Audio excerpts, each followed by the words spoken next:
Boom, boom. Here we go. Ladies and gentlemen, welcome to the world of Tomato Talk. Yeah. So here we are.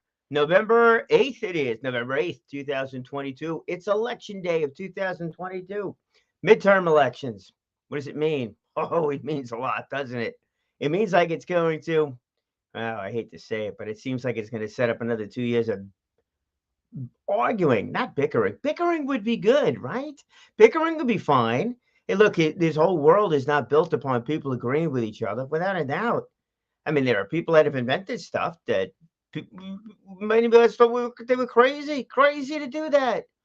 How could you do this? And then you've got some elected officials that did some wild things, really disrupted so many communities, but then maybe 2 generations later, certainly 3 generations later, we appreciate it. Then it's like, why not more? Why not more? Talking about, Robert Moses talking about the Cross Island Parkway for those of you who live in the New York area. Oh, that was bad news. Bad news. Putting that parkway right through the middle of the Bronx, right through the middle of the Bronx, which means there was neighborhoods that were just torn apart. Eminent domain was the thing that was used. Yes, it's for the good of America. It's for the good of the area. Eminent domain. But it ripped apart neighborhoods. Oh, they were not happy about that. But then now I think, wow, it was great. What if there wasn't one of those parkways? What if we had to go through streets to get from New York over to New Jersey, to get over to the bridge, to get over to the George Washington Bridge? Man, that would have been horrendous. Now we're wondering why they didn't make it bigger. There's traffic on the thing at all hours of the night. I mean, forget about all hours of the day, all hours of the night. But then there are other things that were done that were like seemed to be great, but still, oh, fair. Our parkway system, another one of those for Robert Moses things. Parkways that are out on Long Island, fantastic, right? They were good. Took us from the city, brought us out to Long Island, and then brought us out to these beautiful places: Lake Ronkonkoma, Jones Beach, Robert Moses, all these different locations. Good stuff. Still challenging. Challenging. So are we ever going to elect somebody that's actually for everybody? That's actually going to be good for everybody? No, I don't think we ever will. Maybe there'd be some situations where we all get behind something, and I think that's good. But I don't know if we would ever know that until all of a sudden that situation was.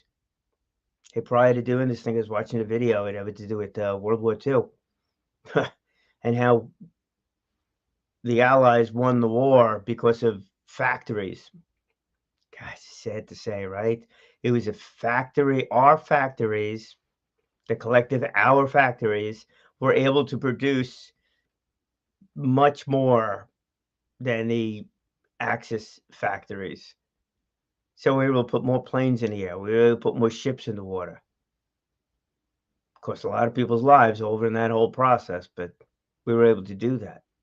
So why were we able to do that? We were able to do that because Roosevelt, and I'm sure a multitude of others, not to give him full credit for the whole thing, but we had an elected official, and what a term of presidency that man had. But we had an elected official who was thrown into a situation. There's controversy there too, about how come we actually got into World War II. We'll leave that video for another day. We'll save that one for one of the military holidays. Maybe we'll get somebody on that's a military historian to talk about that. But that's another one of those interesting stories, how we kind of forced the hands of other countries. And that's why we wound up in World War II. But regardless of that, so that elected official, the president of the United States at the time, got our factories to work together, factories of all different sorts, to work together in order to produce the war equipment that was needed. out of the goodness of their heart? No. Were they forced to do it?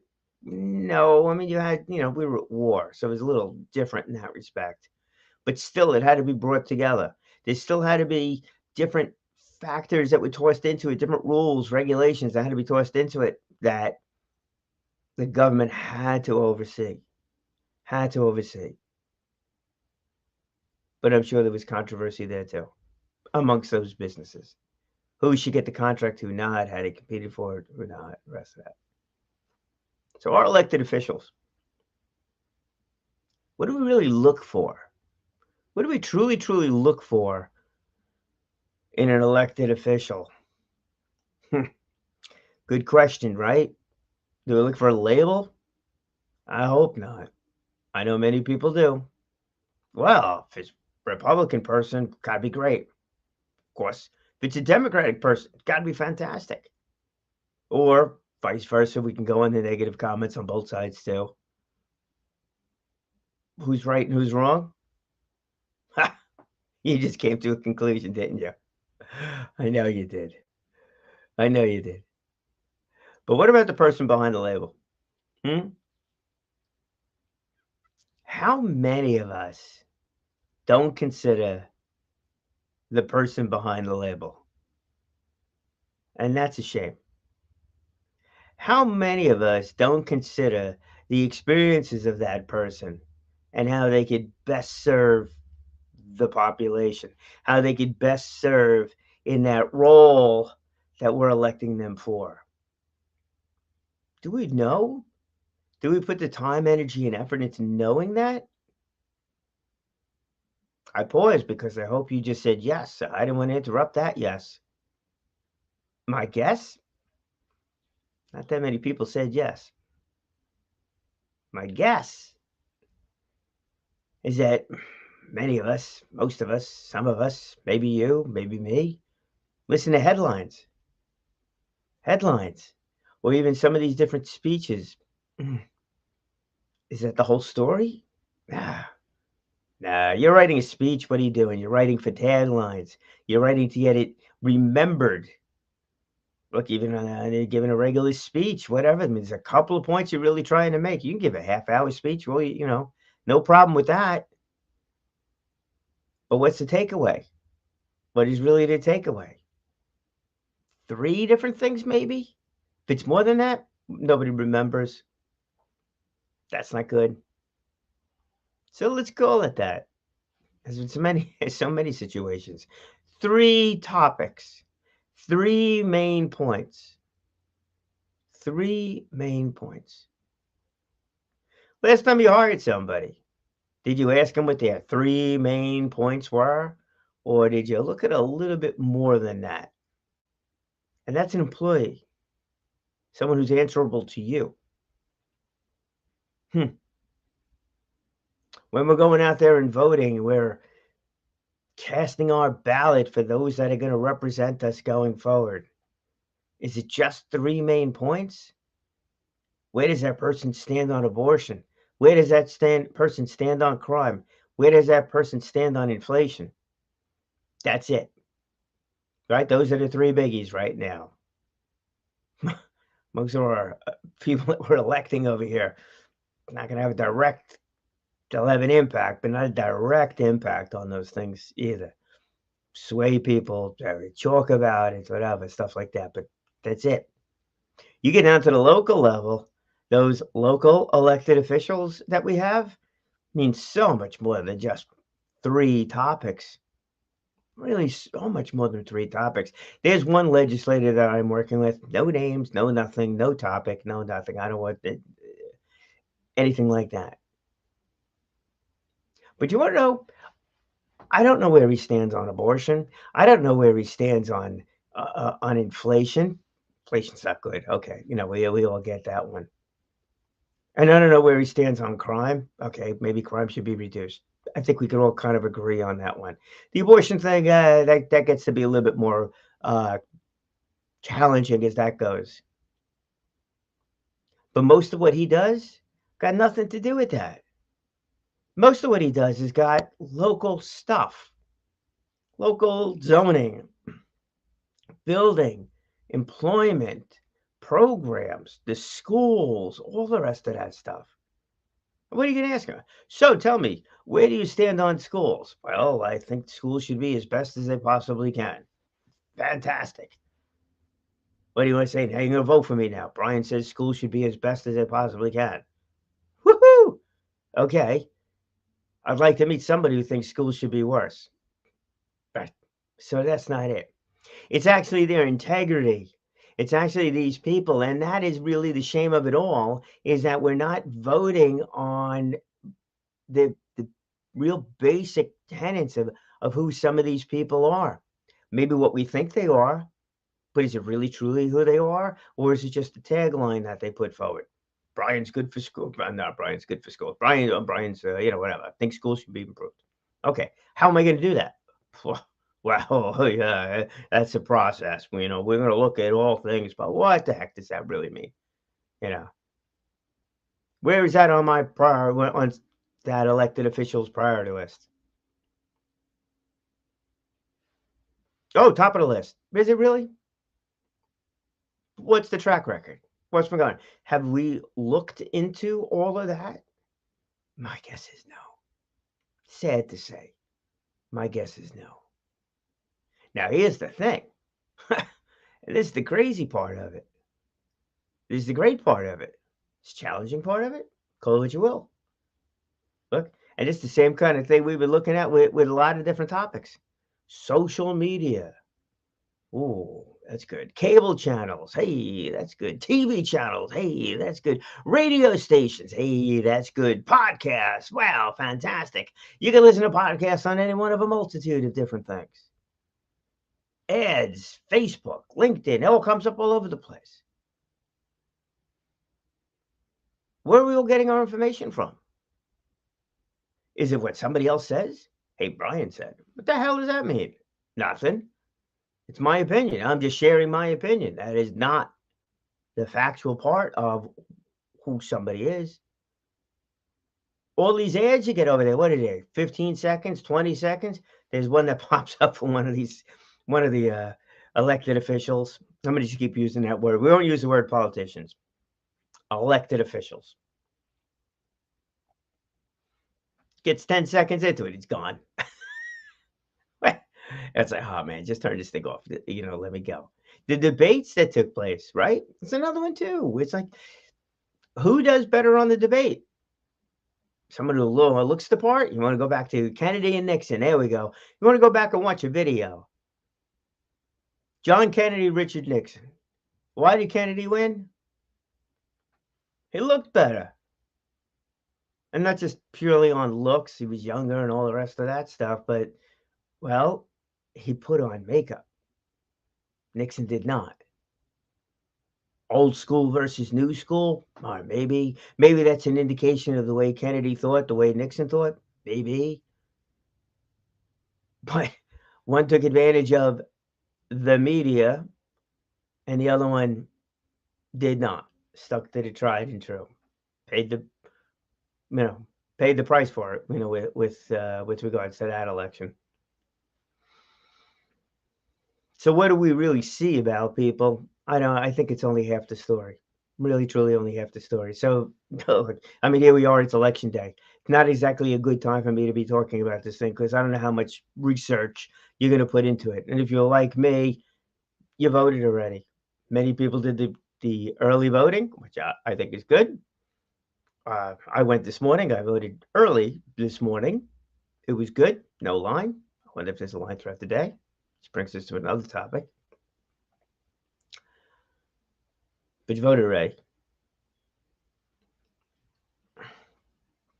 So it's not just the election process. When we start to meet people, we really should get to know these elected officials well in advance. And get to know that way. All right. So let's go with the thing I was just alluding to, right? Many people voted already and did that thing. Many. I'd be curious to see in this one in the New York area, hotly contested. I think it's hotly contested around the nation with so many of these different close calls, too close to call, kind of thing, depending on polls and stuff like that. We'll see how accurate polls are. Who knows? You know, who knows how accurate that might be. But with so many of these things being close, so many being close, so much of this being spoken about in so many different places. Gosh, New York is big. You got one person running that has never been governor, and then you have another person who's running that currently is governor, but governor by not default, but had to take over because of some things that went along over there. So no way. Depending on how you want to look at that one, we got a new governor coming in. All right, call it like that. We got a new governor. First time one of these people will be elected to that position. Let's go with that. That I think would be a fair statement to make. In New York, the two people running for governor, neither one have been elected into that role yet. Who's going to win? Darned if I know. And that's not even the point of who's going to win. Question is, how many people are going to show up to vote? How many people? How many people actually show up to vote? Go real local. We have the fire department. The fire chief gets elected. You know how many people come out to vote for the fire chief? Now, different size areas, all the rest of that stuff. So the exact number really doesn't make a difference. But it's a super small percentage of the public that goes out there and vote. A super small percentage of the public that takes their time to vote in the fire chief. A super small percentage of people that are going to take their time to go out and vote for this thing. To vote for the person who's running the fire department, who you might rely on to save your life at some point in time. And with so few people coming out, it's a popularity contest. That's sad. That is truly sad. It should be much more than a popularity contest. Here's another thing that's kind of sad. When I went to vote this morning, I had to vote for, I think it was judges, 6 judges, surrogate court judge and a county clerk judge, a few of these roles. Who did I vote for? The only person on the ballot in all 3, Democrat, Republican, and I forget the other party, the Workmen's Party or something like that. I don't know. It doesn't make a difference. Same name. Vote for 6. I only had 6 choices. Only had 6 choices. Who else is showing up to vote? Oh, who's else is showing up to run for those offices? Not too many people. Why? Not good? Nobody's qualified? They're terrible jobs? I don't know the answer to either one of them, but it was just kind of sad. It really was kind of sad.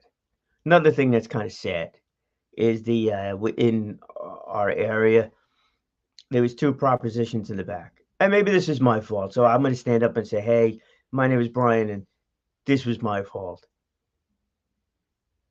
Do I know the details of those things? No. No, I don't know the details of it. Could I have researched it a little bit more? Possibly. Kind of wish somebody told me that I knew there was going to be one. I was not sure about the other. And then there's a short paragraph, a very, very short paragraph about what the topic was, but no real explanation. And you don't know. Kind of on that one, kind of voting without any kind of knowledge. That's not good. And then you're voting, I think, with limited knowledge on the rest of it, or knowledge of just a lot of what everybody says.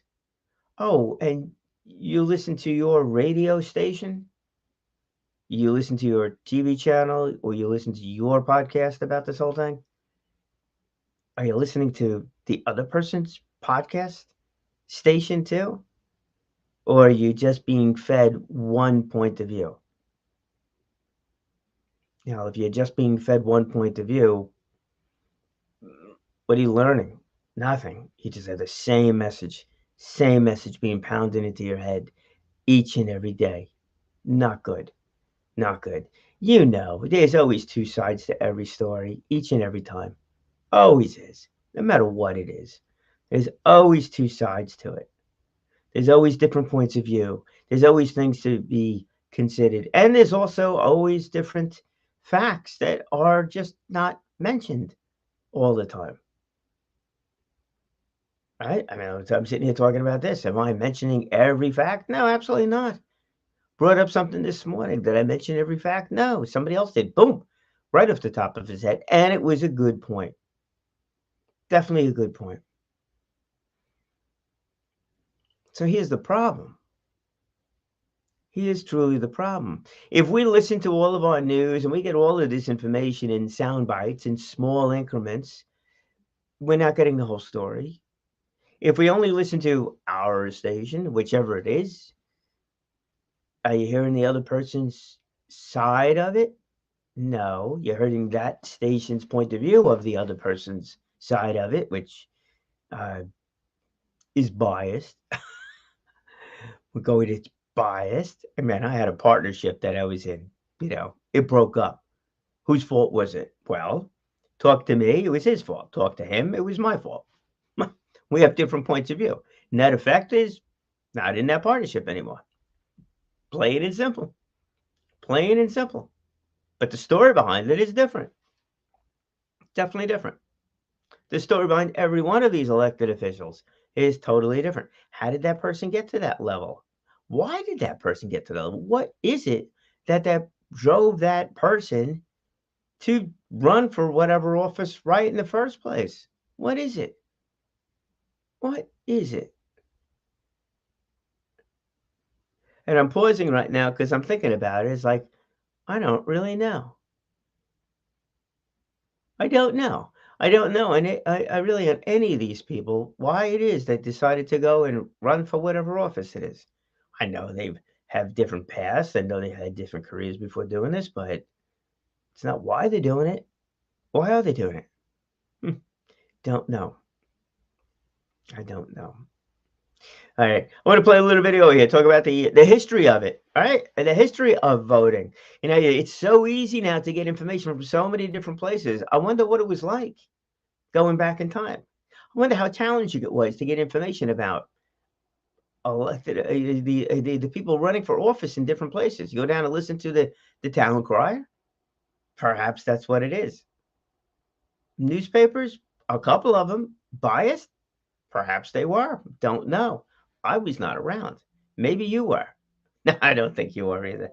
All right, let's go and share this whole thing right now, and we'll watch a little video about the back and the history of election day and why was it on a Tuesday, which I thought to be pretty interesting.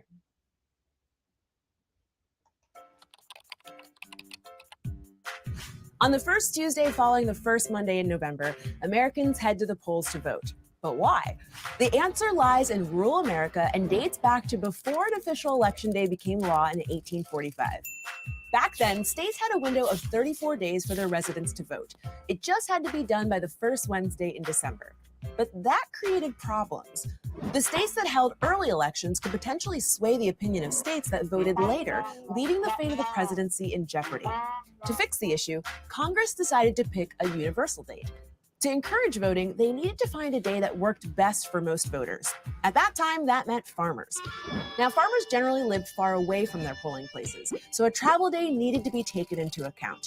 Weekends were out since many Americans were in church, and in early America, Wednesday was market day. They settled on Tuesday, allowing for travel on Monday. But why November? Well, remember, we were originally a nation of farmers. Spring was planting season, and in the fall, farmers were busy with crops right until harvest time, and winter weather made travel difficult. So, early November seemed the obvious choice. While we're no longer a farming society, the tradition stuck, and voting on the first Tuesday after the first Monday in November is still the date to mark on the election calendar. And there you go. An interesting little factoid on that one. And maybe even then, too, they were concerned about the whole idea of having the elections, I don't want to use the word tainted, but early voting. If those two states, New York and Florida, voted early before everybody else, then people then saw what was going on and maybe they didn't vote, Or maybe they did vote, depending upon what they saw going on. Comes with a couple of other things over here. One, early voting. Do I think it's good? Yes. Do I think it's good that we announce the results as they're going through and make it this big show? The answer is no, not really, because look, we're sitting over here on the East Coast. By the time we get out to the West Coast, there's a 3-hour difference. Are we influencing their votes? Maybe. Local elections, obviously not. It doesn't make a difference. National elections, yeah. Will it matter this time? With the midterm, probably not. I don't, or minimally, I guess. But on the big picture, when it comes to the presidential elections, yeah, I tend to think so. So I tend to think we probably should be a little bit quieter, on that one. But here was the big one that I mentioned this morning: is it a popularity contest? Going back to our fire chief that gets elected because only 1,000 people showed up out of, let's say, 100,000 people in the community, or 50,000 people in the community. Even if it's 20,000 people in the community, that means 5%. 5% of the community is showing up. That 1,000 out of 20,000 to go vote for the fire chief. 1,000 people. How many people do you think? How hard do you think it would be for that fire chief to get 1,000 people to vote? You got the entire fire department. Maybe not everybody's going to vote for the person or not, but the fire department, families, and friends, relatives, anybody that lives in the area. You know what? Probably not that hard. That's a popularity contest. Fire chief is doing fine. So this is not a knock in that respect. But it is a knock in the respect, though, that so people come out. So I mentioned this morning at a thing I was at, and I was like, oh, it would be good if everybody voted, if it was mandatory for everybody to vote. Even if you voted and said, I don't want to vote, but it was mandatory for everybody to show up, not just 5% of the population. And I'm really curious to see what kind of percentage of the population shows up for this highly contested contest, especially here in New York for governor and many other areas. But, for governor, everybody's got an opinion. But are you voting? And if you don't vote, you have no opinion.